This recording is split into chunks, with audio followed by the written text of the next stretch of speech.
Assalamualaikum warahmatullahi wabarakatuh. Perkenalkan, saya Gakricia Silva dari kelas Regi MJT2. Pada video kali ini adalah pembunuhan tugas ujian tengah semester mata kuliah manajemen informasi dan teknologi. Yang pertama itu pengertian teknologi informasi itu adalah suatu studi perencanaan, implementasi, pengembangan dan dukungan manajemen sistem informasi berbasis komputer, terutama pada aplikasi hardware dan software. Perlunya teknologi informasi dan sistem informasi adalah dapat dikatakan karena dibutuhkannya pemecahan masalah, membuka kreativitas dan efisiensi masalah dalam melakukan pekerjaan. Terjadi penyebab dan acuan diciptakan teknologi. Dengan adanya teknologi informasi membuat pekerjaan manusia semakin lebih mudah dan lebih efisien. Sistem informasi itu, dengan adanya sistem informasi ini maka data-data yang terdapat waktu lama pun tentunya akan tersimpan dan juga akan terekam dengan baik sehingga dapat dicari lagi di kemudian hari untuk berbagai kebutuhan. Proses perencanaan data yang cepat ini tentunya sangat menghemat waktu dan membantu organisasi dalam mengelola semua informasi. Poin yang kedua itu adalah software dan hardware. Hardware ini perangkat yang secara fisik dapat dilihat, dirasa dan membentuk suatu kesatuan dan dapat difungsikan berdasarkan kegunaannya. Perangkat keras ini digolongkan ke dalam 3 bagian. Yang pertama itu ada input. Alat input itu bisa contohnya seperti mouse. Kedua, alat proses itu tuh prosesor. Yang ketiga, alat output itu printer. Software itu adalah perangkat lunak, adalah komponen-komponen komputer yang merupakan komponen program dan prosedur yang memungkinkan perangkat ini tidak hanya secara fisik.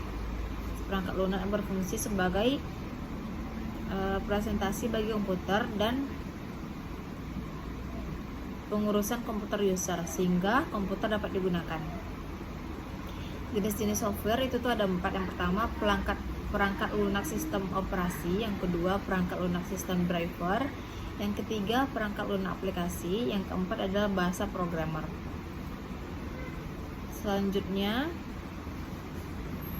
komponen hardware ini adalah juga disebut juga perangkat keras yang di dalamnya terdapat input dan output brick.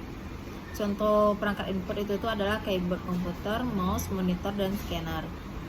Unit sistem itu perangkat pengelolaan yang terdiri dari komponen elektronik. Selanjutnya perangkat komunikasi itu adalah komponen perangkat yang digunakan untuk sebagai bertukar informasi. Selanjutnya perangkat lunak komputer itu adalah komponen dari komputer yang berbentuk data. Program dari file digital yang bisa dibaca dan dipajang di dalam komputer. Selanjutnya jenis-jenis perangkat lunak. Yang pertama itu adalah sama seperti tadi, perangkat lunak sistem operasi, perangkat lunak sistem driver, perangkat lunak aplikasi, dan bahasa programmer.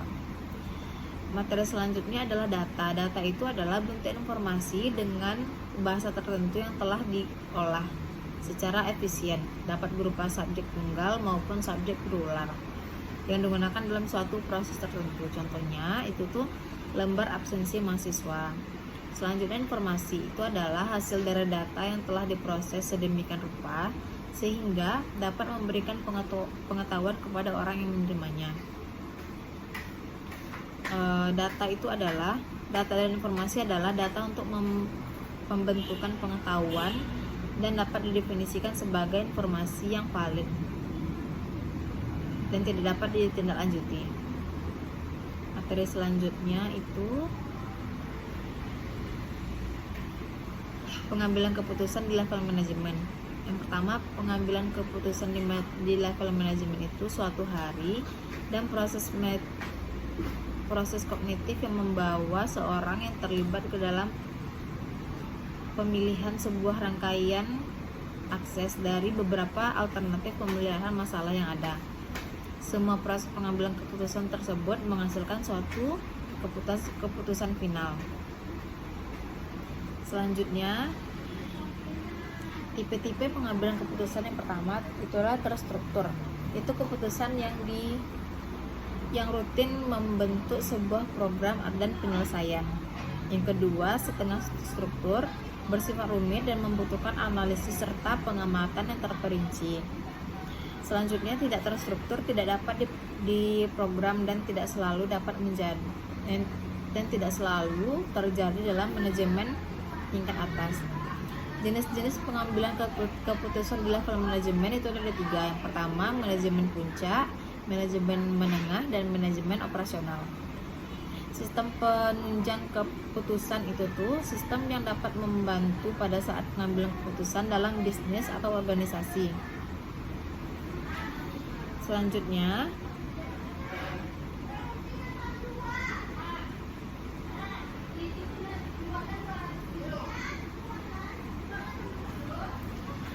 sekian materi yang dapat saya sampaikan. Lebih dan kurang saya mohon maaf. Assalamualaikum warahmatullahi wabarakatuh.